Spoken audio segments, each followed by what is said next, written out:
Muy buenos días nuevamente a todas las que se reintegraron ahorita y nos da mucho gusto empezar esta tercera y última jornada de trabajo del 11 Congreso Iberoamericano de Ciencia, Tecnología y Género, en donde vamos a tener una serie de actividades y de sesiones de trabajo sumamente fructíferas y provechosas.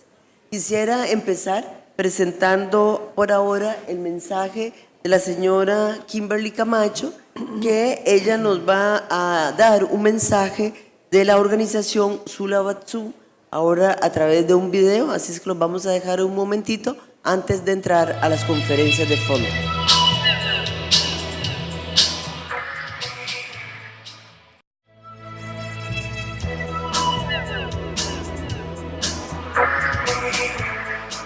Bienvenidos y bienvenidas amigos y amigas al Congreso Iberoamericano de Ciencia, Tecnología y Género que se realiza en Costa Rica este año. Les saludamos desde la cooperativa Sulabatsu, una empresa social que trabaja en el tema de género y tecnología desde su nacimiento hace 12 años. Para nosotras, hablar del tema de género, ciencia y tecnología es hablar del tema de los derechos económicos de las mujeres y de los derechos económicos de las poblaciones que están en mayores condiciones de vulnerabilidad. Nosotras esperamos que en el Congreso podamos, entre todos los sectores, academia, sector público, sector privado y sociedad civil, discutir, intercambiar experiencias y generar propuestas de acciones, propuestas de políticas para que haya una mayor inclusión de las mujeres y las poblaciones en condiciones de vulnerabilidad a estos sectores económicos que son tan dinámicos en estos momentos. Nos interesa que seamos las mujeres un actor fundamental en la construcción de la tecnología, donde se pueda integrar no solo a las mujeres como parte de los equipos de trabajo que producen tecnología, sino que las mujeres tengamos la posibilidad de producir la tecnología que mueve el mundo desde sus visiones, sus experiencias y sus conocimientos. Las mujeres hemos participado hasta ahora muy poco en este sector de oportunidad y creemos que realmente tienen que hacerse transformaciones, generar condiciones y oportunidades para que podamos tener un papel mucho más activo en la creación de la tecnología y en el desarrollo de la ciencia. Desde la cooperativa Sulabatsu esperamos tener muy enriquecedoras conversaciones y muy enriquecedores intercambios, pero sobre todo que en este congreso podamos generar acciones concretas a nivel iberoamericano que nos transformen en una región de oportunidades para todos y para todas.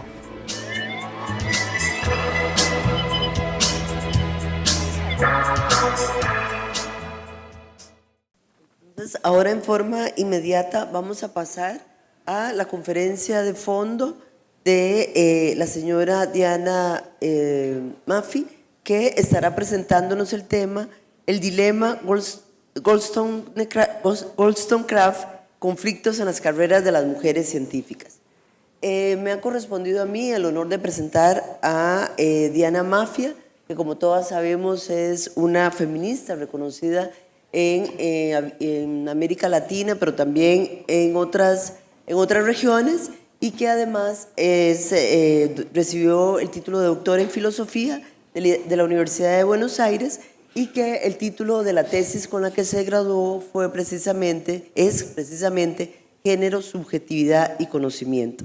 La doctora Maffei nos ha enviado un currículum muy cortito de su trayectoria, pero hemos querido poner algunas gotitas, además porque nos parece muy importante esta relación que hay en su vida entre la academia, la investigación y la actividad política, que creo que es uno de los desafíos más grandes que normalmente tenemos las mujeres, entre pasar convertir nuestras posiciones teóricas en acciones concretas que puedan llevar a cambios importantes. En ese sentido, ella actualmente es docente e investigadora del Instituto Interdisciplinario de Estudios de Género y, muy importante, fue fundadora de la Red Argentina de Género, Ciencia y Tecnología. pero además del 1998 al 2003 fue defensora adjunta del pueblo de la ciudad de Buenos Aires. Y ahí quiero decirles que ella fue la encargada de la Defensoría Adjunta sobre Derechos y Equidad de Género, y desde allí realizó una serie de acciones y propuestas para la erradicación de la violencia hacia las personas en estado de prostitución. Pero también desarrolló una serie de proyectos con respecto a la niñez, a la juventud y a la protección de todos estos sectores vulnerables en un momento, digamos, complicado para la vulnerabilidad de estas personas. Pero también fue diputada de la ciudad de Buenos Aires de 2007 a 2011 y dentro de las cosas se le reconocen, por ejemplo, como acciones importantes fue la propuesta de despenalización del aborto, entre otras propuestas, y la continua participación, como dije anteriormente, en proyectos y acciones dirigidas a la erradicación de la discriminación y la iniquidad. En la actualidad es directora del Observatorio de Género en la Justicia del Consejo de la Magistratura y también dirige el posgrado en Género y Derecho de la Facultad de Derecho de la Universidad de Buenos Aires. Algunas publicaciones que hemos reseñado importantes son Sexualidad, Migrantes, Género y Transgénero, y una muy interesante, Búsqueda de sentido para una nueva política. Así es que sin más, los dejo con la doctora Diana Mafia, dándole nuevamente la bienvenida y luego pasaremos a un momento de intervenciones de parte del público. Muchas gracias. Muchas gracias.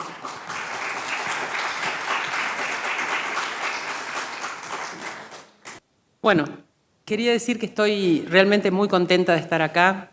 Ya a esta altura, nuestro último día de congreso, disfrutando enormemente de todo lo que fue organizado para nosotras. Quiero agradecerte mucho, Teresita, en tu nombre a todo tu equipo, porque nos hicieron sentir maravillosamente bien todo el tiempo en todas las actividades que tuvimos. Y también mi enorme reconocimiento a Eulalia Pérez Cedeño, que fue la inventora de estos encuentros. Pero, como se suele decir en filosofía, la virtud de Dios no es crear el mundo, porque después viene la causalidad y hace lo suyo, sino cuidarlo durante todo el tiempo. Y Eulalia hace eso, como una diosa, creó los congresos, pero además los cuida permanentemente, así que muchas gracias por esa persistencia.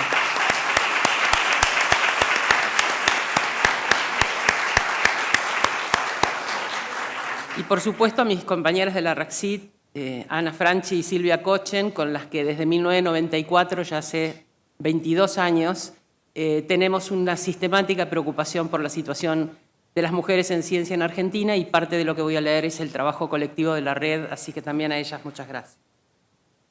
El dilema Wollstonecraft, conflictos en las carreras de mujeres científicas.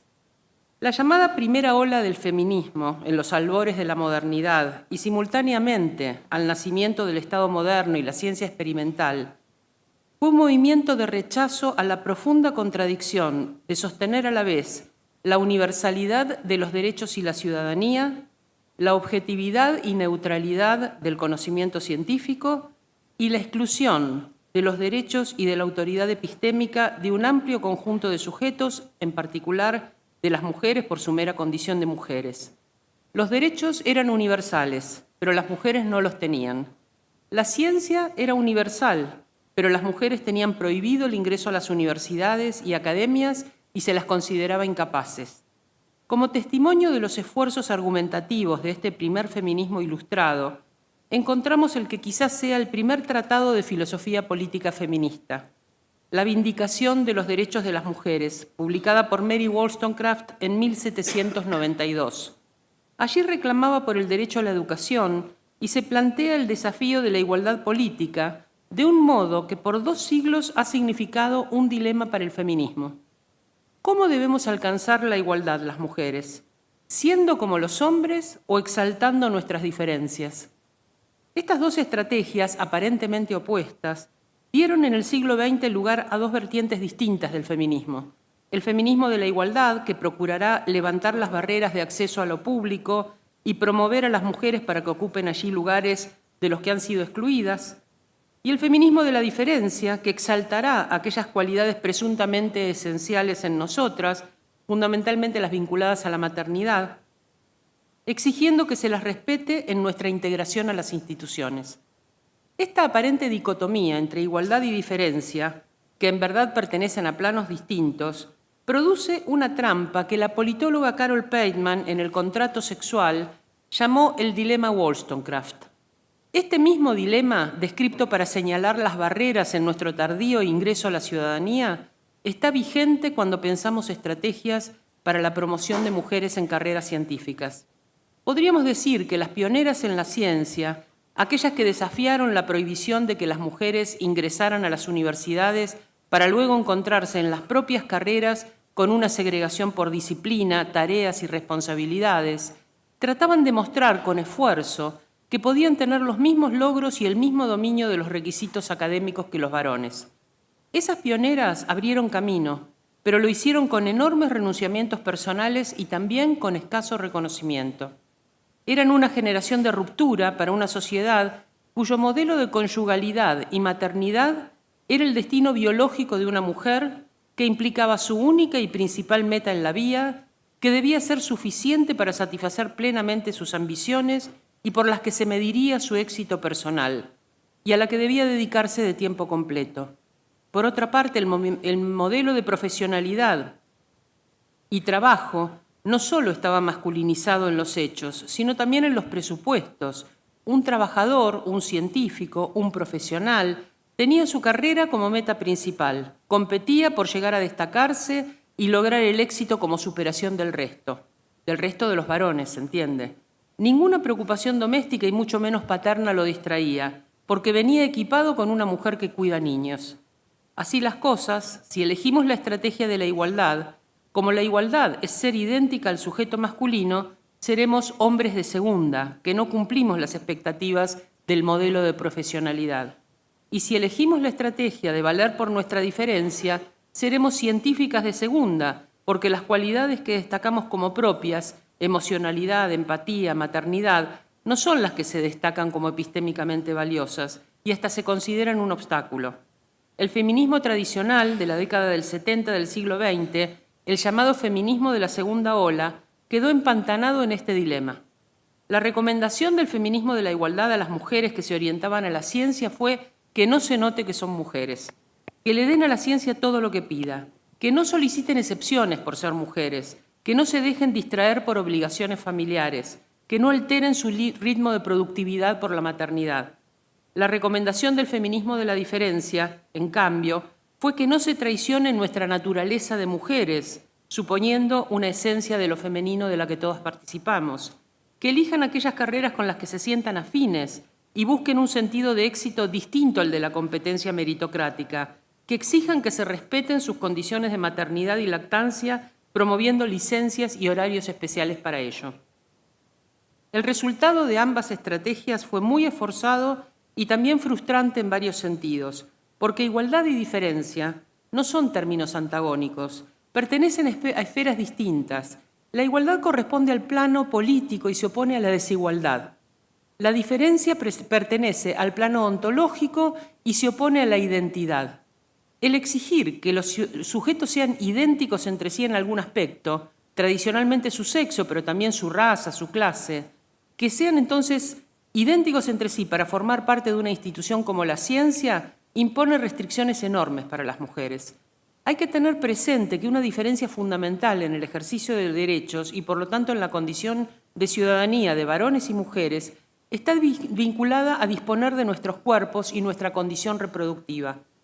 Es usual que los sistemas de ciencia y tecnología no incluyan en sus instituciones una adecuación a estas diferencias y que incluso en sus sistemas meritocráticos esa diferencia sea un obstáculo. En la investigación llevada adelante por la Red Argentina de Género, Ciencia y Tecnología, por la RACCIT, incluimos este tema en una serie de entrevistas aplicadas recientemente. El resultado confirma que la maternidad es de muchas maneras un nudo de conflictos para las mujeres científicas. Uno obvio es el conflicto entre roles familiares y profesionales, que se resuelve de muchas maneras, retrasando la maternidad, esto lo refieren muchas becarias jóvenes, abandonando la carrera científica. Cuando les preguntamos a las científicas por otras colegas, suelen relatar siempre casos de este tipo, sobre todo con el segundo hijo, dejan la carrera, haciendo equilibrios heroicos a costas del tiempo personal, decidiéndose por ejercicios profesionales más modestos y manejables, sobre todo en los horarios, como la docencia, o sencillamente no teniendo hijos. Muchas de las mujeres entrevistadas narran estas deliberaciones explícitas en sus vidas, lo que muestra que tengan hijos o no, la maternidad siempre se trata para nosotras de un problema a pensar, y además con un reloj biológico que condiciona los tiempos. Pero que paradójicamente esa deliberación no era, hasta muy recientemente, un problema para las instituciones. Y correlativamente esta deliberación está ausente en el relato de los varones. Incluso una entrevistada relata haber decidido no tener hijos y haber abortado un embarazo para no perder su autonomía y disponibilidad para el trabajo. Esto no sería un problema si no fuera porque en Argentina esa práctica, a pesar de las luchas feministas, todavía está criminalizada. Una mujer científica debió abortar en la clandestinidad para que una maternidad inoportuna no se interpusiera con una construcción de carrera que no contempla estas interrupciones. En una investigación anterior emprendida por la RACSIT, notamos que las pioneras en las ciencias y en la vida académica, en su casi totalidad, habían permanecido solteras o se habían casado siendo ya mayores con colegas y no tenían hijos.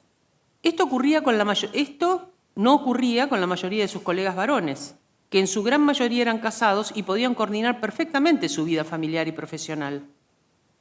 A igualdad de reconocimiento en la carrera científica, en el nivel superior de investigación, el renunciamiento a una vida de pareja o a los hijos no había sido igual en varones y mujeres.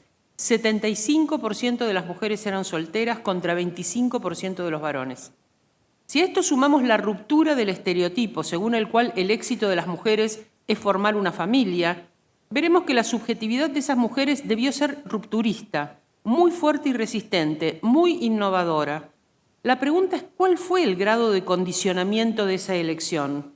Si es justo que sean las mujeres las que estén condicionadas, si esas pioneras serán comprensivas con mujeres que no quieran renunciar al proyecto de maternidad, si las instituciones y en última instancia el Estado no son o no corresponsables en la creación de alternativas de equilibrio entre familia y trabajo que no obligan a las mujeres a esa opción.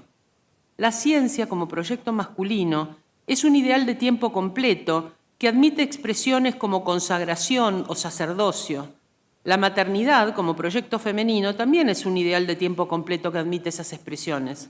Las mujeres hemos logrado en las últimas décadas acceder a las instituciones científicas sin renunciar a la maternidad, pero no hemos abandonado el ideal perfeccionista de exclusividad, que corresponde a la vida familiar y a la vida profesional. Pesan en nuestra conciencia y en nuestra recarga de tareas cotidianas.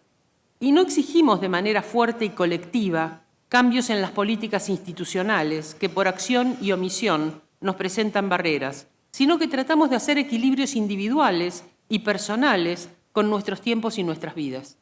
Para escapar al dilema Wollstonecraft, debemos realizar primero una crítica profunda a las instituciones, y no solo en los aspectos vinculados al género, sino a las múltiples formas de subordinación y exclusión que rigen un modelo de ciencia que se dice universal, pero es profundamente androcéntrica. Y luego promover políticas que contribuyan a generar igualdad real de oportunidades y de trato y resultados, allí donde hay diferencias, para que esas diferencias no signifiquen lisa y llanamente desigualdad. Alcanzar la equidad de género en América Latina supone enfrentar un problema complejo, ya que a la cuestión jerárquica entre mujeres y varones, debido a los estereotipos de género que inciden en la elección de carreras científicas y en las expectativas profesionales, se agrega una relación centro-periferia entre los lugares de producción de conocimiento teórico consolidado y aquellos que realizan tareas de apoyo y recolección de datos, reproduciendo geopolíticamente la desigualdad. En el campo de la ciencia en particular, debemos añadir las concepciones del conocimiento, temas y métodos legitimados por la modernidad europea que se han erigido como universales y aquellos que se producen en el seno de comunidades diversas, como los pueblos originarios y los afrodescendientes, tan presentes numéricamente, pero tan escasos representativamente en la región. No olvidemos que las propias mujeres hemos sido durante siglos productoras de saberes considerados no científicos, por estar destinados a usos domésticos como la alimentación, la cosmética, la medicina natural o la atención del parto.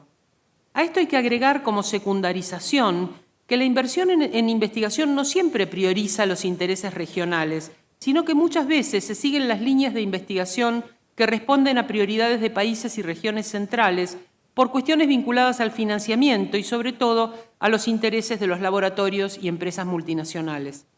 También debe destacarse que el idioma mayoritariamente compartido en Iberoamérica, el español, tiene enormes desventajas en la difusión, lectura y publicación científica y tecnológica con respecto al inglés, que es la lengua dominante.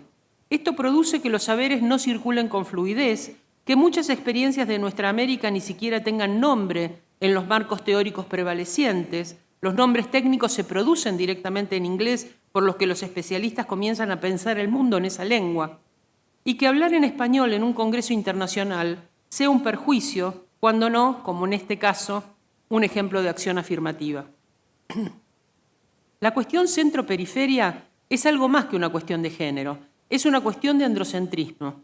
Debe preocuparnos entonces, como mujeres iberoamericanas, alcanzar la equidad para todas en nuestra enorme diversidad, alcanzar la autonomía en la determinación de nuestros intereses, legitimar otros mecanismos de evaluación en los saberes, establecer otros vínculos en las comunidades de conocimiento y cambiar el discurso de la ciencia sobre los cuerpos de las mujeres con los que el patriarcado justifica la opresión y la discriminación.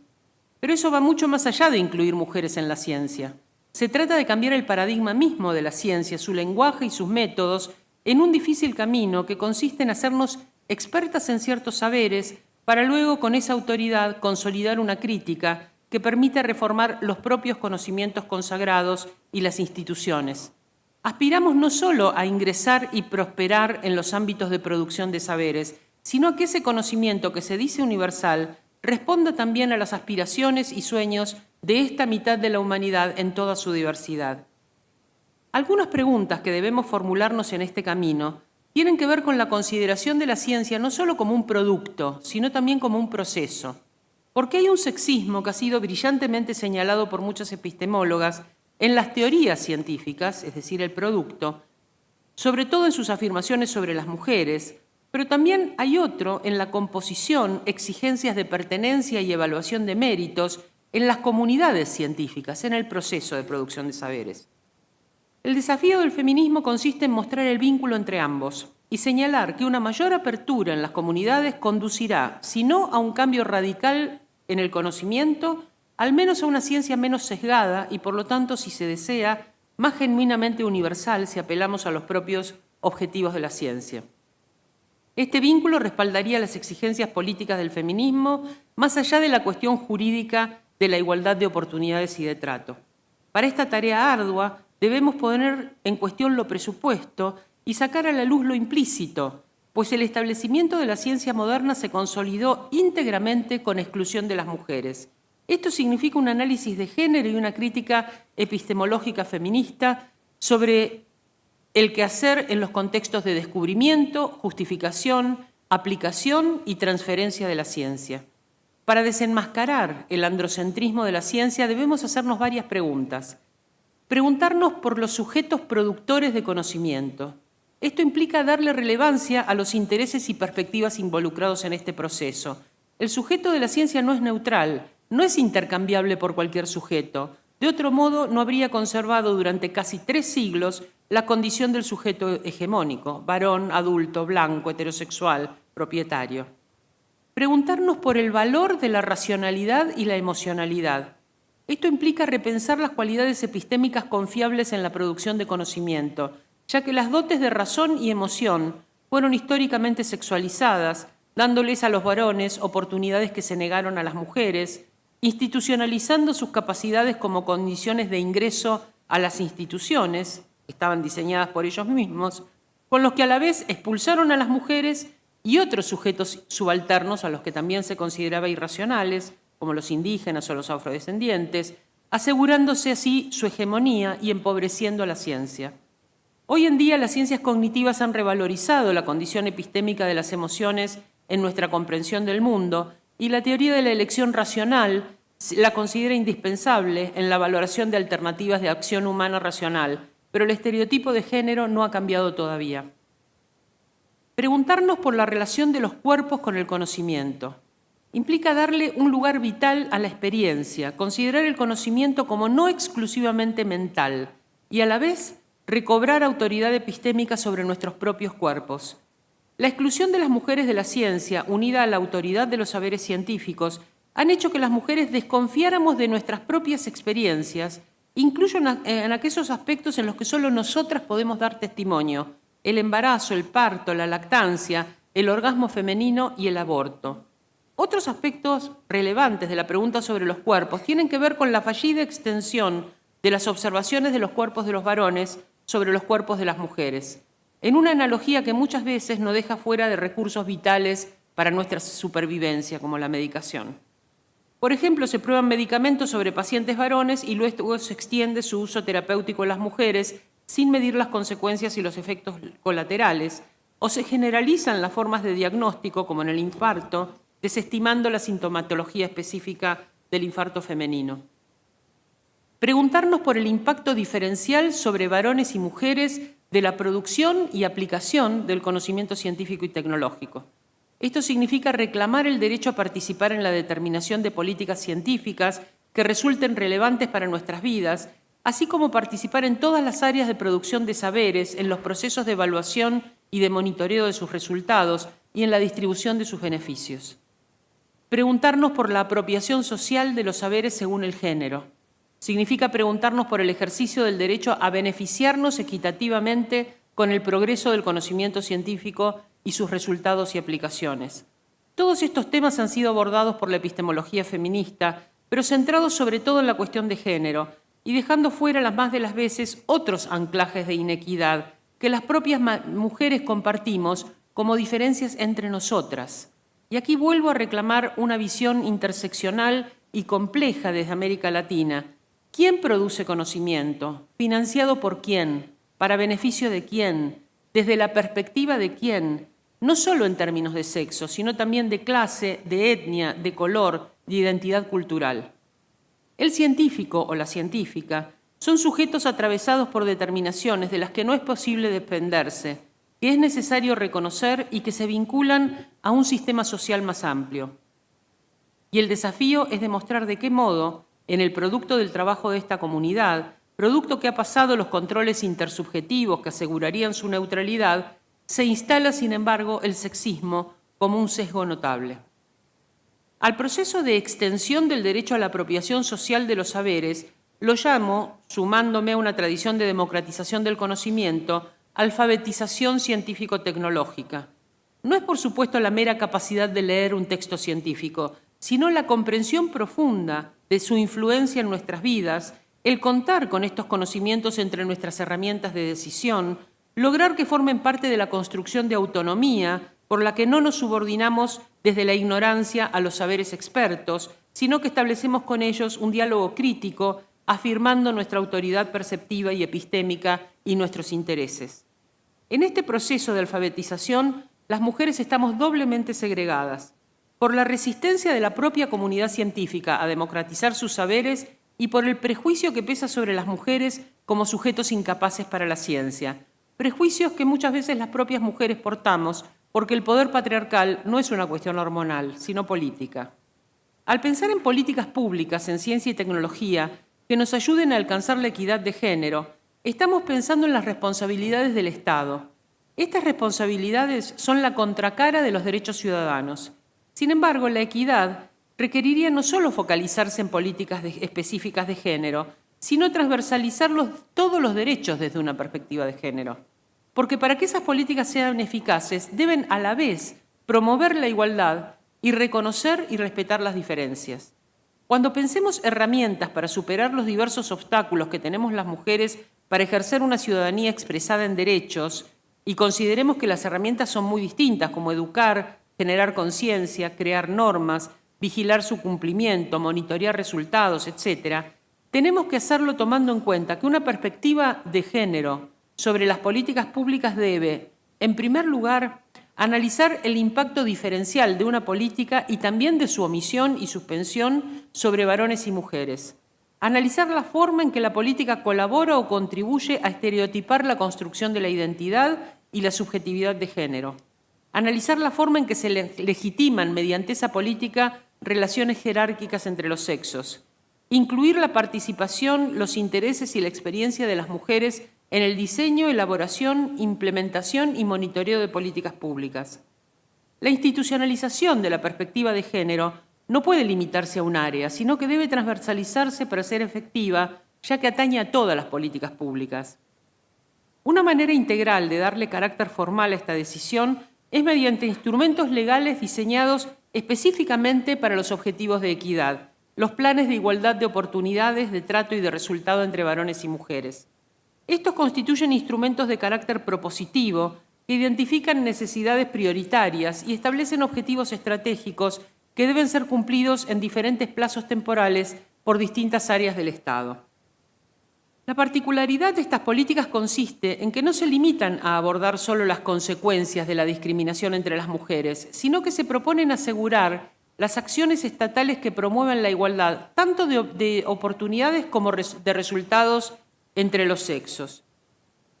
Los planes de igualdad de oportunidades son un tipo particular de políticas de género cuyo propósito es afectar las distintas dimensiones de la discriminación, las estructurales, que se derivan de la división sexual del trabajo y de la posición de las mujeres en la familia, en el mercado y la vida política, y las de carácter cultural, derivadas de la imposición de determinados patrones de interpretación y de comunicación de la realidad social que se brinda a las mujeres. Estoy citando a Virginia Guzmán y Rosalba Todaro.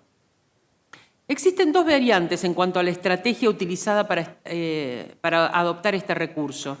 En primer lugar, se puede tratar de un documento elaborado por funcionarios o funcionarias de gobierno, técnicos o técnicas especializados que detalla la situación de las mujeres en ámbitos en los que conforman grupos en situación de vulnerabilidad y prescribe medidas para intervenir positivamente. Este tipo de versión, la versión desde la superestructura a la población de mujeres, supone la difusión activa del plan en diferentes niveles del organigrama estatal, con el objeto de publicitar su vigencia y de promover la sensibilización de los actores y actrices que ocupan posiciones clave para el diseño de políticas correctivas de la desigualdad e inequidad entre mujeres y varones. La segunda variante de esta estrategia implica la sanción de un plan con rango de norma nacional o local, de forma tal de establecer un compromiso vinculante por parte de los funcionarios estatales con los objetivos establecidos. La ventaja en este caso reside en el carácter exigible de esta ley, así como en su función de legitimación de la propuesta, porque ha sido discutida en una legislatura plural. Este es el plan que tenemos en la Ciudad de Buenos Aires, es una ley. En cuanto a la forma de los planes de igualdad, una primera posibilidad es que consistan en un conjunto de objetivos estratégicos, planteados a mediado o largo plazo, de modo que su implementación comprenda una etapa inicial de desagregación de principios programáticos en políticas puntuales que estén sujetas a negociación entre el ente impulsor del plan y los diferentes actores estatales. El segundo tipo de diseño prevé una serie de acciones concretas asignadas a distintas reparticiones estatales, especificando de esta forma claramente las responsabilidades por área de gobierno. Respecto de los contenidos de estas herramientas, usualmente comprenden, en primer lugar, recomendaciones aplicables a la ciudadanía en general. En segundo lugar, políticas particularmente dirigidas a mujeres, políticas de acción afirmativa por cuota o por objetivos y políticas específicas orientadas a grupos. Y en tercer lugar, medidas orientadas a influir sobre funcionarios y funcionarias de gobierno y agentes de la burocracia estatal. Al tratarse de marcos orientadores de políticas con contenidos muy complejos, la efectividad de los planes de igualdad de oportunidades y de trato, más allá de la forma en que se presenten, depende de varios factores. La capacidad operativa de los organismos a cargo de la difusión, ejecución, monitoreo y evaluación de las diferentes medidas requeridas condiciona sus resultados. La consecución de un compromiso político por parte de los actores y actrices relevantes se torna indispensable porque, para que el plan se haga realidad y no constituya una mera acción declarativa, sin consecuencias en la elaboración y ejecución de las políticas estatales, este compromiso debe suponer la asignación de recursos suficientes para la elaboración de nuevas políticas, la voluntad de adoptar aquellas que se encuentren vigentes a fin de que se incorporen efectivamente a ellas la perspectiva de género y la capacitación del personal estatal acerca de aspectos sensibles a la condición de género de los beneficiarios y beneficiarias que la ejecución de diferentes políticas puede requerir considerar. Respecto de este último punto, es necesario destacar que el éxito del plan está condicionado tanto por la capacitación de los funcionarios a cargo de las instituciones clave para su aplicación, como por la idoneidad de la burocracia estatal encargada de la ejecución de las diferentes políticas elaboradas para el cumplimiento conjunto de objetivos establecidos. Más allá del formato que adopte esta medida, resulta imprescindible que se desagreguen los objetivos planteados a mediano y largo plazo en acciones concretas a fin de traducir principios rectores en medidas aplicables.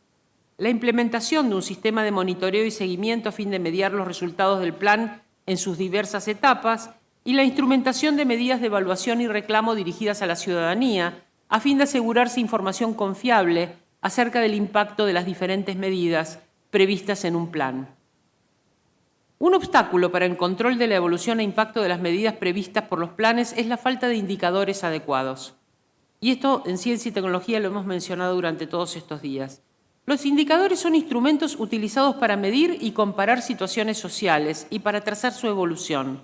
Son utilizados entonces para establecer diagnósticos confiables y para medir la eficacia de políticas públicas. Las investigaciones sociales feministas se han tropezado a menudo con la escasa utilidad de los indicadores tradicionales para analizar la situación específica de las mujeres y sobre todo poder hacer comparaciones que permitan establecer las brechas de género. Y es que no hay indicadores en abstracto. Los indicadores no nos describen las situaciones sociales, sino que expresan una parte importante del fenómeno, pero siempre es un concepto que sintetiza situaciones generalmente mucho más complejas. No pretenden describir un fenómeno, sino indicar y alertar sobre el sentido en el que evoluciona. Esto significa, por un lado, que antes de elegir o construir un indicador, debemos tener una pregunta muy precisa acerca de ese fenómeno. Los indicadores solo pueden contestar preguntas formuladas muy precisamente. Pueden medir el problema o la eficacia de las acciones para resolverlo, pero en cualquier caso debemos tener presente previamente y en lo posible expresarlos los resultados requeridos para garantizar la equidad de género, las metas a alcanzar. Es decir, que para poder discernir a través de un indicador si las mujeres estamos cerca o lejos de la equidad, debemos saber cuál es el resultado ideal que revelaría que tal equidad se cumple. Y ese tiene que ser un acuerdo entre nosotras. Las preguntas que las feministas nos formulamos, especialmente la necesidad de conocer la situación de las mujeres, evaluar la brecha que se produce entre ambos sexos y establecer las diferencias cuantitativas en los diferentes niveles entre uno y otro, requiere que nos propongamos indicadores específicos, ya que los tradicionales no cubren esta necesidad. Un desafío a la creatividad de esos indicadores es que deben cumplir dos objetivos aparentemente en conflicto: responder a nuestra realidad específica y ser comparables a nivel regional e internacional. Este es el tropiezo que estamos teniendo en la red iberoamericana todo el tiempo, nuestra piedra en el zapato. Este es parte del desafío que se ha propuesto la Red Iberoamericana de Ciencia, Tecnología y Género, coordinada por Eulalia Pérez Cedeño, y en el que debemos seguir avanzando. Y es así especialmente cuando se trata de planes de igualdad de oportunidades y de trato entre varones y mujeres, porque tienen metas que van más allá de lo local y responden a compromisos internacionales de los países. Con respecto a esto, una pregunta que excede lo metodológico es si los indicadores diseñados por países desarrollados sirven o no para medir nuestros avances y, en todo caso, si al menos resultan útiles como punto de partida para iniciar la producción de indicadores en una América Latina tan desigual. Por si estas complicaciones fueran pocas, el ideal de monitoreo ciudadano que alientan las políticas públicas feministas significa que las propias mujeres y nuestras organizaciones no gubernamentales podamos hacer un seguimiento de la aplicación y cumplimiento de las leyes que nos afectan. Para poder hacerlo, el desafío es que estos controles sean compatibles, que puedan sumarse a los controles efectuados desde los organismos de Estado o quienes les corresponden estas funciones, e incluso desde organismos internacionales. Para que esto sea posible, deberían consensuarse no solo los indicadores a nivel internacional con los que se evaluará el cumplimiento de los objetivos de los planes de cada país, sino un conjunto de indicadores muy simples y sensibles que puedan aplicar personas que no son especialistas para poder hacer un seguimiento ciudadano. Independientemente de quién los aplique, Los indicadores para monitorear un plan de igualdad de oportunidades deben medir a la vez los instrumentos de políticas públicas y el impacto social. Así debemos construir indicadores normativos que nos indiquen el avance y retroceso en la promulgación o modificación de leyes y resoluciones, indicadores de capacidad institucional, que son los recursos con que cuenta cada sector para aplicar el plan, no solo en cuanto a presupuesto económico, sino también recursos humanos y capacitación específica, indicadores de resultados, el conjunto de acciones emprendidas en el marco del plan y la interrelación entre las diversas áreas, e indicadores de impacto, el efecto de estas acciones en la vida y la situación de las mujeres. Desde nuestro punto de vista, cuando digo nuestro, digo de la RACSIT, todo plan de igualdad de oportunidades y de trato debe tener previsto un monitoreo. Esto implica que no sea un plan meramente programático, lo que imposibilita tanto la aplicación como el control, sino de acciones concretas. Sobre esas acciones, el monitoreo hará su elección y creación de indicadores. Este control realimenta el plan porque permite elaborar las políticas sobre bases confiables y contrastables. La medición y producción de indicadores lleva implícita la realización de actividades en distintos campos: normalización, reflexión metodológica, investigación, capacitación de recursos humanos, producción y difusión de información en una búsqueda de transversalidad, continuidad y profundidad. Dado que un plan de igualdad de oportunidades y de trato compromete a muchas y diversas áreas del Estado y a gran cantidad de agentes, el desarrollo del plan debe articular a la vez actividades de sensibilización y capacitación en formulación de políticas públicas con perspectiva de género, inusual en la capacitación técnica específica de los agentes, tanto varones como mujeres, relevamiento de cumplimiento y apoyo en el paulatino equilibrio entre sistemas locales y nacionales, en el cumplimiento del programa y, finalmente, monitoreo y control. Al monitorear y controlar los planes de igualdad de oportunidades y de trato, no solo deben analizarse las ofertas del Estado, sino su efectivo ejercicio por parte de los destinatarios y destinatarias. En este sentido, es importante analizar no solo la brecha de género, sino también la brecha social, que establece diferencias significativas entre pobres y ricos o ricas, población rural o urbana, población indígena, personas con discapacidad, etc. El monitoreo de las políticas públicas debe ser interno y externo. Las propias instituciones deben revisar sus políticas de igualdad de oportunidades. Los organismos de control deben incluir este aspecto en su evaluación sistemática. Y lo ideal es que la ciudadanía se organice para realizar un monitoreo social de aquellas medidas que tienen impacto directo en sus vidas. Los objetivos de un monitoreo son acompañar las medidas, evaluar las condiciones de aplicabilidad, crear indicadores específicos, realizar un seguimiento sistemático de pautas de modificación acordadas con las diferentes áreas de gobierno. Dadas las dificultades previstas, es importante unificar el proceso de seguimiento y evaluación para concentrar los esfuerzos de recopilación de la información estadística. Los indicadores deben seleccionarse y construirse desde una perspectiva de género a fin de mostrar tanto las características propias de las mujeres como las desigualdades asociadas en los diferentes roles sociales de mujeres y varones en los ámbitos de producción, la reproducción, en la distribución del bienestar social. Esto se traduce en la práctica en un tratamiento comparativo por sexo, que es lo que permite la información estadística disponible. Para realizar las tareas de monitoreo, el Estado puede asociarse con áreas de la sociedad civil y con áreas académicas a fin de establecer un circuito virtuoso de conocimiento y acción. Así, la RACSIT, dirigida, como dije, por Ana Franchi y Silvia Kochen, y con un programa en el Instituto Interdisciplinario de Estudios de Género de la Universidad de Buenos Aires, viene realizando desde 1994 un trabajo sostenido con el objetivo de generar un espacio de intercambio entre científicas e investigadoras interesadas por la situación de la mujer en el sector científico-tecnológico, trazar un diagnóstico de la situación de las mujeres en el sector de ciencia y tecnología en distintas áreas y carreras y un seguimiento a través de los años. Elaborar tareas de registro, valoración y promoción de la contribución de mujeres en ciencia y tecnología y fortalecer la conciencia de género. A través de investigación, participación académica, acciones de abogacía y el establecimiento de una red de trabajo, nos propusimos hace unos años elaborar un diagnóstico de las barreras de género en el desarrollo de las carreras y una propuesta de construcción de indicadores con perspectiva de género, para cuya inclusión se realizó un convenio con el CONICET, con el Consejo Nacional de Investigaciones Científicas y Técnicas, una institución estatal que concentra los principales investigadores e investigadoras y los programas de investigación del país. Para visibilizar la situación de las mujeres, propusimos en primer lugar un indicador por disciplina científica y sexo. Este indicador, que recoge el porcentaje de investigadores e investigadoras según sexo y por disciplina, permite calificar las carreras en feminizadas, equitativas y masculinizadas. El segundo indicador propuesto fue por categoría y sexo. El análisis de los niveles jerárquicos alcanzados por las mujeres permite reconocer su nivel en el sistema. Vemos así claramente el efecto tijera, el lugar donde se produce el estancamiento de las carreras de las mujeres y la ínfima participación en los niveles superiores de investigación. Debo decir que desde que venimos investigando en el nivel superior, iniciamos una investigación con un 8% de mujeres en el nivel superior y en la actualidad está en más de un 25%, así que hay una evolución positiva.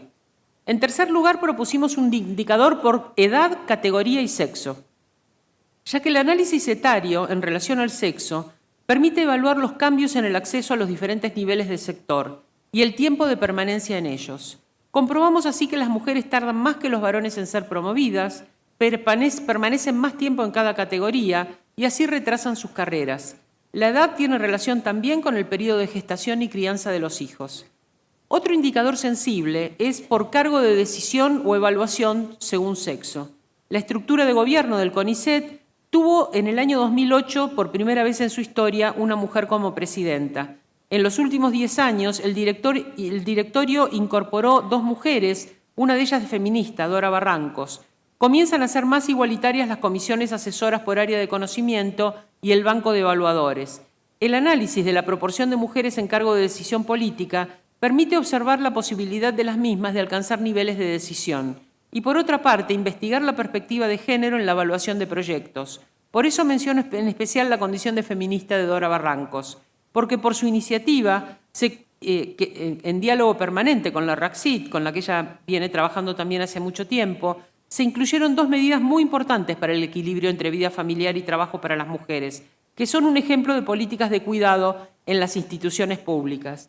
Debo decir que en estos últimos 10 años hubo cambios, además de estas 2 políticas, un cambio muy importante que fue la protección social y la licencia por maternidad para las becarias, que no tenían ni protección social ni licencia por maternidad.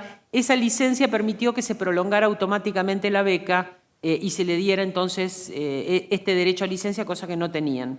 Y luego, por un lado, se extendió el límite de edad para el ingreso y promoción en la carrera, 1 año por hijo hasta 3 por 3 o más hijos. Automáticamente, si una mujer tiene 1, 2 o 3 o más hijos, el límite de edad se extiende. Por otro, se prorroga automáticamente 1 año la entrega del informe en el año de gestación o nacimiento. La RACCIT se propone medir próximamente el impacto de estas 2 medidas, ver si realmente han sido eficaces para retener a las mujeres en el sistema científico-tecnológico. Y volviendo a los indicadores, finalmente propusimos un indicador por dirección de subsidio y monto asignado, según sexo.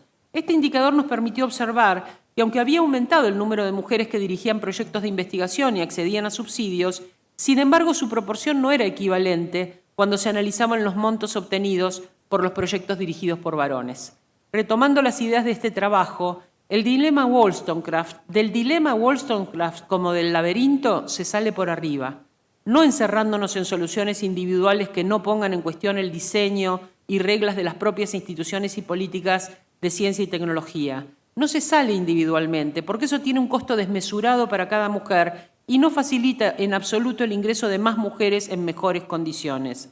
Para proponer cambios debemos tener un diagnóstico sólido y confiable y metas de igualdad explícitas. Eso requiere el diseño de indicadores sensibles y específicos. El enfoque debe ser interseccional porque nuestra región es muy desigual y no existe una situación de desigualdad únicamente basada en el género. La mejor manera de encarar esa producción compleja de igualdad son los planes integrales y transversales a todas las políticas públicas con compromiso estatal y presupuestos adecuados que comprometan a los gobiernos con acciones que puedan ser monitoreadas y reclamadas desde la sociedad civil. Para concluir, me gustaría recordar algunas de las recomendaciones que fueron surgiendo en nuestros congresos iberoamericanos de ciencia, tecnología y género a lo largo de estos ya 20 años de pensar la situación de las mujeres en la ciencia e invitar a que agreguemos a estas recomendaciones las que puedan surgir de este congreso en Costa Rica.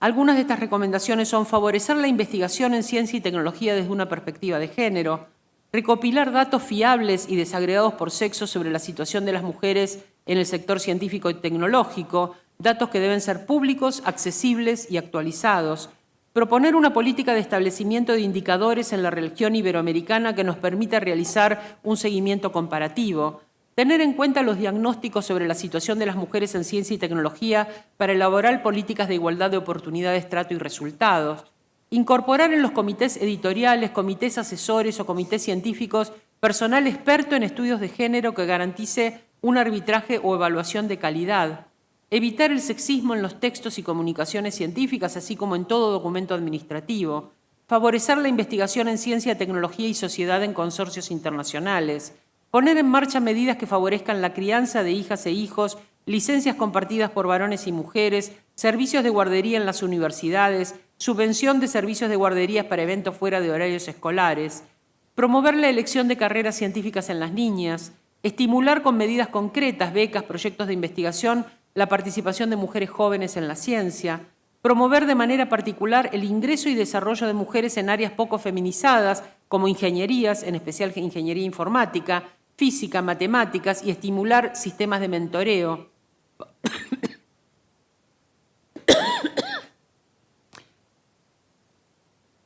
Un segundo.